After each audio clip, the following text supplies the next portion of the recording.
नमस्कार दोस्तों, राजनीति की बातों में आपका स्वागत है। मैं हूं आपका दोस्त धर्मेंद्र कंवारी। दोस्तों, आज का वीडियो बहुत रोमांचक है। आप इसको लास्ट तक जरूर देखिएगा, क्योंकि हरियाणा में दल बदल का जो खेल है वो कैसे खेला जाता है आज इस वीडियो में हम जानेंगे। 23 मई 1982 को चौधरी भजनलाल ने मुख्यमंत्री के रूप में शपथ ली। तपासे जी ने उनको शपथ दिलाई और चौधरी भजनलाल चूड़ीदार पजामे में शपथ लेने के लिए पहुंचे हुए थे। चौधरी देवीलाल को झटका लगा, क्योंकि बहुमत उनके पास था, लेकिन तपासे जी सत्ता का जो खेल है वो कर चुके थे। चौधरी भजनलाल को मुख्यमंत्री पद की शपथ दिला चुके थे और 25 मई को उनको सदन में अपना बहुमत सिद्ध करना था। अब बहुमत सिद्ध तब करें जब पास विधायक हों। विधायक तो चौधरी देवीलाल लिए बैठे थे, और वो भी 46। चौधरी देवीलाल ने फैसला किया कि गवर्नर की इस करतूत को और चौधरी भजनलाल की इस चालबाजी को हरियाणा के लोगों को बताएंगे। उन्होंने पहले राजभवन में अपने विधायकों की परेड कराई, फिर मीडिया के सामने परेड कराई, और उन विधायकों को अपने साथ लेकर हरियाणा प्रदेश की जनता के सामने इंसाफ मांगने के लिए चौधरी देवीलाल निकल पड़े। और इस जो इंसाफ यात्रा थी, चौधरी भजनलाल का जो छल था उसको सामने लाने की चौधरी देवीलाल की जो कोशिशें थी, उस यात्रा में ही सेंध लगना शुरू हो गई और उनके विधायक थाली के बैंगन की तरह लुढ़क कर चौधरी भजनलाल के खेमे में जाने लगे। चौधरी देवीलाल को जो सबसे पहला झटका है वो कालका के निर्दलीय विधायक लक्ष्मण दास जी ने दिया। इससे पहले उन्होंने सार्वजनिक रूप से चौधरी भजनलाल को कोसा था, और परमाणु से जब विधायकों का काफिला लेकर चौधरी देवीलाल निकले तब लक्ष्मण दास जी उनके साथ थे। लेकिन जब काफिला राजभवन तक पहुंचा तो लक्ष्मण दास जी गायब थे। देवीलाल जी को तब उनके समर्थकों ने बताया कि लक्ष्मण दास जी को तो पिंजौर में जो गोलीबारी हुई थी चुनाव के दौरान, उसमें गिरफ्तार कर लिया गया है। लेकिन शाम को लक्ष्मण दास जी चौधरी भजनलाल के साथ मुस्कुराते हुए देखे गए और उनके फोटो अखबारों में छपे। इससे पहले की एक रोचक घटना यह है कि लक्ष्मण दास ने मीडिया कर्मियों के सामने चिल्ला चिल्ला कर कहा था कि उनके पास भजनलाल का फ़ोन आया था और भजनलाल जी मुझसे मेरी कीमत पूछ रहे थे, लेकिन मैंने भजनलाल जी से पूछा कि आप अपनी कीमत बताइए। और यही लक्ष्मण दास जी सबसे पहले टूटकर चौधरी भजनलाल के खेमे में जा खड़े हुए थे। रेवाड़ी के विधायक उस समय होते थे कर्नल राव राम सिंह जी। राव राम सिंह जी का भी चौधरी देवीलाल से के खेमे से निकलकर चौधरी भजनलाल में जाने का एक बड़ा दिलचस्प किस्सा है। कर्नल राव राम सिंह ने जो तपासे जी के साथ मुलाकात थी, उस मुलाकात में तपासे जी को जमकर कोसा था उनकी इस राजनीतिक छल के लिए। और चौधरी देवीलाल उनके जो इतना हौसला कर्नल साहब दिखा रहे थे उसको देखकर फिदा थे और उनको अपना पक्का आदमी मानकर चल रहे थे। देवीलाल जी जब अपने विधायकों को लेकर सोनीपत पहुंचे थे, तब कर्नल राम सिंह ने अपनी जो चतुराई है वो दिखानी शुरू कर दी। कर्नल राव राम सिंह ने चौधरी देवीलाल को समझाया कि जो विधायक लाल सिंह हैं और जो विधायक अजमत खां हैं, ये चौधरी भजनलाल के खेमे में जा सकते हैं, इसलिए इन दोनों को मेरे संरक्षण में छोड़ दें ताकि इनको महफूज रखा जा सके।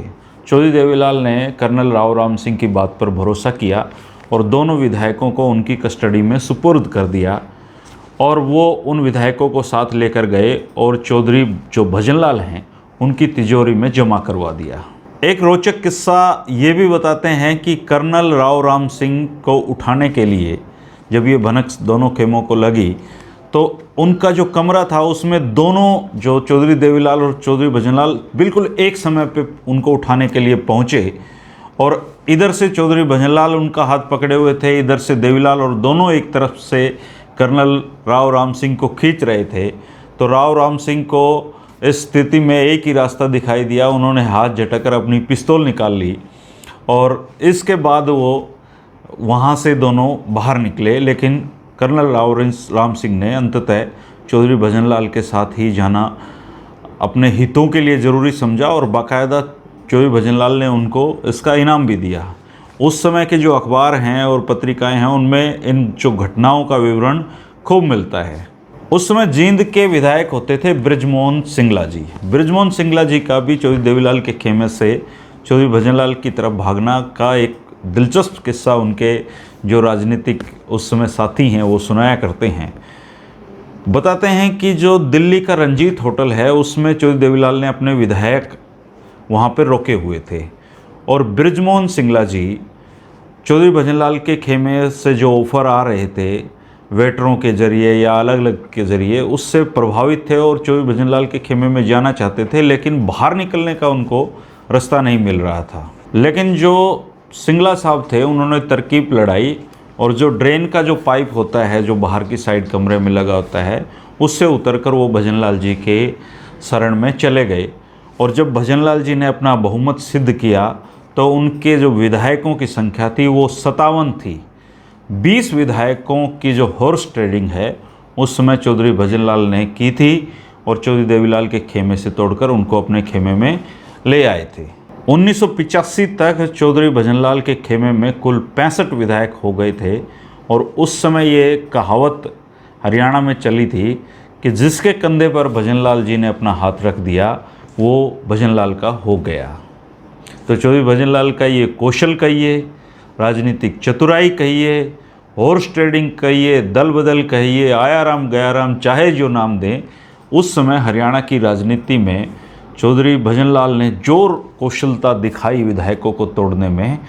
आगे भविष्य में जाकर वो कौशलता बाकी कई मिनिस्टर दिखाते रहे और एक समय ऐसा आया कि उनकी बनाई हजका को ही तोड़कर भूपेंद्र सिंह हुड्डा जी ने अपनी सरकार बनाई थी। तो ये जो परंपराएं हरियाणा में डली उस समय, इनका फ़ायदा दूसरों ने भी उठाया और इसका नुकसान खुद चौधरी भजनलाल जी ने भी उठाया, उनके बेटे ने भी उठाया। चौधरी भजनलाल को जो शपथ दिलाई गई थी उसकी वजह से जो तपासे जी थे गवर्नर साहब, वो हरियाणा में बहुत बड़े खलनायक देवीलाल समर्थकों के थे और देवीलाल जी के एक समर्थक रोहतक से होते थे जोगेंद्र सिंह हुड्डा जी। जोगेंद्र सिंह हुड्डा इस फिराक में थे कि तपासे जी को सबक सिखाया जाए और 26 जनवरी की जो परेड होनी थी उस परेड में जोगेंद्र हुड्डा ने तपासे जी के मुंह पे कालिक पोंछ दी थी और सुरक्षाकर्मियों ने उनको पकड़ लिया, बुरी तरह पीटा, लेकिन पीटते पीटते भी जोगेंद्र सिंह हुड्डा चौधरी देवीलाल जिंदाबाद के नारे लगाते रहे और चौधरी देवीलाल के समर्थकों में एक वो रॉबिन हुड बनकर उस समय जोगेंद्र सिंह हुड्डा का नाम चमका था। इसी हॉर्स ट्रेडिंग का एक किस्सा ये भी है कि जो कैलाना के विधायक थे राजेंद्र सिंह मलिक जी, उनको अपने खेमे में लाने की जो जिम्मेदारी है चौधरी देवीलाल ने भीम सिंह दहिया जी को सौंपी थी और भीम सिंह दहिया जी उस समय रोहट के विधायक थे। भीम सिंह दहिया जी जब राजेंद्र सिंह मलिक जी से मिले तो उन्होंने उनको कहा कि वो चौधरी देवीलाल के साथ आएँ, तो मलिक साहब ने उनको कहा कि चौधरी देवीलाल जिस दिन उनको अपने साथ 45 विधायक दिखा देंगे वो उनको अपना समर्थन दे देंगे। डॉक्टर दहिया ये शर्त चौधरी देवीलाल को बताते उससे पहले ही राजेंद्र सिंह मलिक जी चौधरी भजनलाल के साथ चले गए थे और उनकी सरकार में मंत्री भी रहे। चौधरी देवीलाल जो अपने विधायकों की निगरानी कर रहे थे, वो उस समय के जो देखने वाले हैं उस दौर को, डॉक्टर सतीश त्यागी जी जिन्होंने पॉलिटिक्स ऑफ चौधर पुस्तक लिखी है, उसमें वो लिखते हैं कि चौधरी देवीलाल अपने विधायकों की जो रखवाली है वो गडरिये की तरह कर रहे थे। नारायणगढ़ के विधायक लाल सिंह और मुलाना के विधायक फूलचंद मुलाना जी, जो बाद में कांग्रेस के अध्यक्ष भी हरियाणा में रहे, उनको चौधरी देवीलाल ने अपने कब्जे में ले रखा था। लेकिन इन दोनों की जो पत्नियां थी वो इस कोशिश में थी कि कैसे न कैसे चौधरी देवीलाल से उनको मुक्त करवाया जाए और बस में चढ़ते हुए दोनों की पत्नियों ने कोशिश की कि उनको बाहर रख लें, लेकिन चौधरी देवीलाल ने उनको धक्के से अपनी बस में चढ़ा लिया था। इसी राजनीतिक दल बदल का एक उदाहरण राव निहाल सिंह जी भी थे। वो कांग्रेस जे की टिकट पर जीते थे और तेजा खेड़ा जो फार्म हाउस है चौधरी देवीलाल जी का, वहाँ पर उनको उन्होंने रखा हुआ था। और इस दौरान राव निहाल सिंह जी की बेटी की शादी आ गई और राव निहाल सिंह उस शादी में शिरकत करने के लिए गए। चौधरी देवीलाल को शक था कि कहीं वहाँ जाकर चौधरी भजनलाल का कोई आदमी उनको फुसला ना ले, इसलिए बिना नौते ही वो चौधरी निहाल सिंह, जो राव निहाल सिंह जी हैं, उनके घर पहुँच गए और वहाँ जाकर हैरान हो गए क्योंकि चौधरी भजनलाल उनसे पहले वहाँ पहुँचे हुए थे। जो आया राम गया राम की राजनीति में जो गयालाल जी जिनके नाम से चर्चित हुआ था, उनको गिरिराज जी ने हरा दिया था इस चुनाव में और गिरिराज जी को भी चौधरी देवीलाल ने अपने तेजा खेड़ा फार्म हाउस पर रखा हुआ था और इस दौरान उनके चाचा की मृत्यु हो गई और गिरिराज जी छुट्टी लेकर अपने चाचा के जो अंतिम संस्कार है वहाँ पहुँचे, तो उस अंतिम संस्कार में पहुँचने से पहले चौधरी भजनलाल की कृपाएँ और संवेदनाएं वहाँ पहुँच चुकी थी और इस तरीके से गिरिराज जी भी चौधरी भजनलाल के साथ हो गए थे। और जो तेजाखेड़ा का फार्म हाउस था उस पर जो विधायक रुके हुए थे उनके परिवारजन निरंतर वहाँ पर आते रहते थे और उन्हीं परिवारजनों ने चौधरी देवीलाल के विधायक तोड़ने में अहम भूमिका निभाई। चौधरी भजनलाल के ऑफ़र वो वहाँ बैठे अपने विधायक जो रिश्तेदार थे उनको बताया करते थे और जो अच्छा अवसर था वो विधायक अपना टाइम निकालकर चौधरी भजनलाल के खेमे में चला जाता था और चौधरी देवीलाल देखते रह जाते थे। तो ये पूरा राजनीतिक दौर उस समय का था। अब अगले जो वीडियो होंगे दोस्तों उसमें हम अगली राजनीतिक चर्चाएं करेंगे। राजनीति की बातें 3 बजे का जो शो है हमारा, ये देखना ना भूलें और चैनल को अगर सब्सक्राइब नहीं किया है तो चैनल को सब्सक्राइब कर लें। शुक्रिया, नमस्कार।